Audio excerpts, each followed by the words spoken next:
Welcome. I'm Adrienne DeWolf of the Contra Costa County Office of Education, and I'm here to talk to you a little bit about the ed1stop.net tool, the Bridge, the Common Core Bridge. I know many of you are familiar with ed1stop, but I'm not sure that you've gone in and explored the Bridge tool. This is an acronym for Building Resources for Innovative Design, a gateway for educators.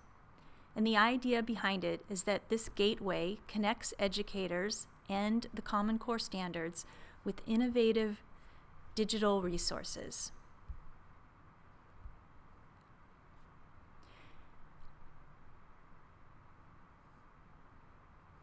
All of the resources have been submitted by educators, and they've been carefully reviewed.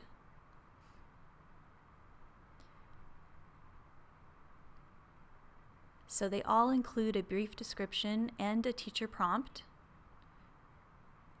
As you can see, this is the 10-frame interactive, a resource that was submitted for math, and it has a description of the resource itself. It is always kept fairly brief to get at the heart of it. Then the important piece of our tool is that we have a teacher prompt. So for every resource submitted, the teacher has included how they have successfully used this resource for this standard in their classrooms. This is what really makes this resource tool special and different from other resources out there.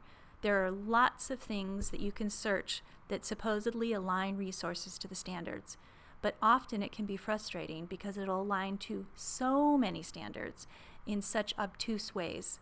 So we have really targeted a standard specifically with a resource. As I mentioned, all the submissions are written by teachers and written for other teachers.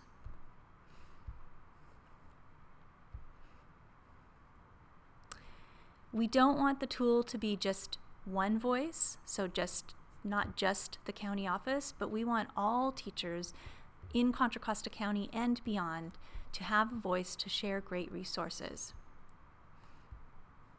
So I hope that you will take the time to follow us at ed1stop as we are tweeting out new resources that have been shared.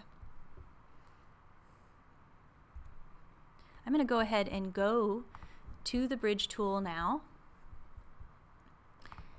And the URL is ed1stop.net, ed1stop.net. As you can see, right on the top here is the Common Core Bridge open to you to search. This does not require a login to access. However, I am going to go ahead and log in order to make the screen a little bit bigger and easy to view in this recording. So you can see that there are two tabs, one for the English Language Arts standards and one for the math standards. I'm going to go ahead and start with English Language Arts. The first thing I want to point out is this fabulous search tool for the Common Core standards themselves at the top. I've used a number of Common Core search resources on my iPad and online, and I have to say ours is really unique in the pathways that you can search the standards. Steve Bateman from our office created the back end, and he's done a really nice job with the search tool for the Common Core standards. The first thing I want to point out is that you can search for keywords in the text of the standards or in the resource itself. I'm going to go ahead and put in the keywords main idea. Why would this be important to a teacher? Well, if I'm a third grade teacher and I want to know what standards address main idea and how I should be addressing this in my classroom, it will pull up all of the standards for my grade level as well as other grade levels. It also helps with articulation. So if I'm that third grade teacher or that third grade team and I want to know where else, if there's grades below or above me that also teach main idea as part of their standards, it will also bring that up. And I can continue to search. I can look at it through 4th grade and 5th grade. So this is one great way to search the text of the standards, and I've not seen that search capability in other tools. Let's go ahead and take a look at a resource. Here's a 4th grade resource under Reading Informational Text, under the strand Key Ideas and Detail, that was submitted by Patsy Templeton of Orinda. This resource is Newsela, or also pronounced News-ELA, and here she's got a brief description of Newsela, and then here you can see that she also has a note for teachers to know that you can set up a Newsela account, and that allows you to assign articles to specific students. There's also a teacher prompt. So let me go ahead and click on Newsela and show you that the resource is clickable. It takes you right to the URL of the resource itself, and this is Newsela. And the neat thing about this particular resource is that it allows you to use 5 different reading levels for informational text, and it's based on current events. So this is a fabulous, deep resource for reading informational text and for this standard. You also can see that she's submitted an additional resource that would support how she will use this in her classroom. So along with discussing the article, she said to go ahead and use Padlet to support that discussion online. And she's included an example of that Padlet. So as you can see, Padlet was used after the students read their articles at their appropriate reading level, and then it was used as their discussion board for students to submit ideas around main idea using the article on the topic that they read. Another example resource that was submitted for Common Core standards that included main idea is Prezi. This is for the speaking and listening standard, also at 4th grade, where main idea also appears. Here's an example of an iOS app. So we have not only web resources, but we've also cataloged mobile apps as well as the subscription resources. If you go down to the bottom after the teacher prompt, you'll see that it describes what type of resource that particular one is. This one was, by the way, submitted by Millie Tang of Moraga, and she's been using the Adobe Voice iOS app. I'm going to scroll down just a little bit more.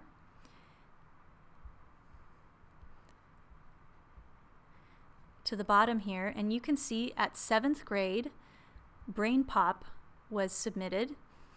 But if I look down at what type of resource, it will state that it's an ed1stop subscription required resource. So as you saw, most of the resources are open and free, but at times they do require subscription. So for districts that are subscribing to ed1stop and subscribing to Brain Pop, they would be able to get to this resource. If they're not subscribed, when they went to click on it, they would be prompted to log in, and if they didn't have a login, they wouldn't be able to access it.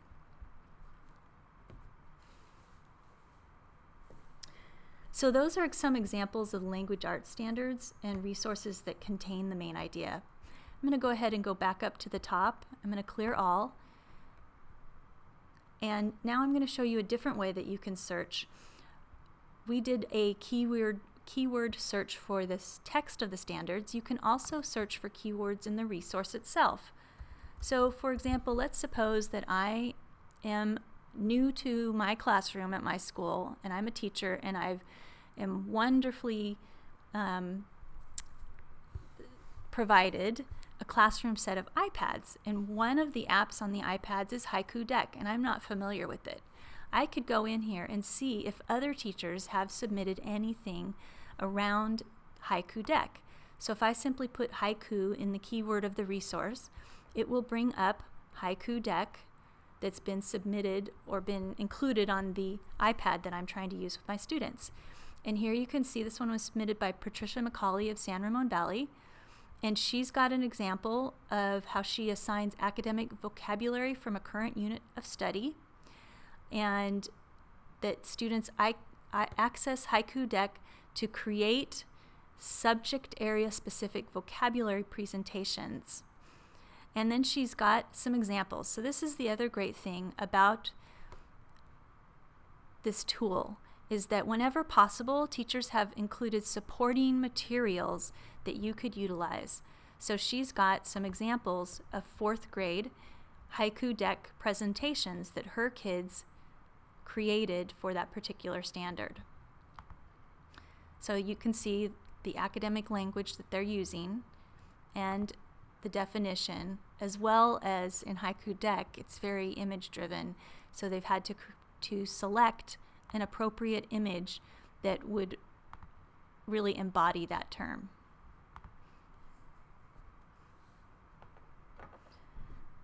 I'm going to go ahead and clear that out, and I'm going to go ahead and go to the math standards to show you that along with searching the text of the standards and keywords in the resource, you can also search by your school district.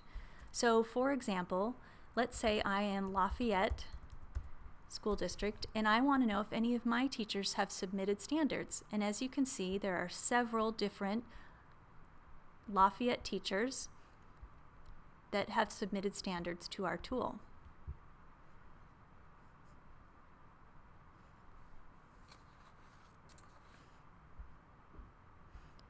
So that is a way to find out if your district has submitted anything.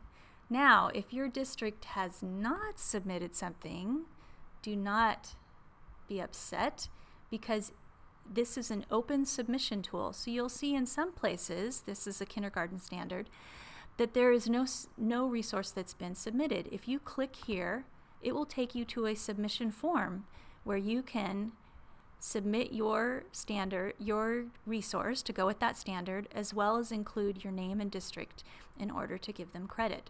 We will then comb over your submission, make some edits, and go ahead and upload it to our tool once we feel that it is smoothed out and ready to go for publication.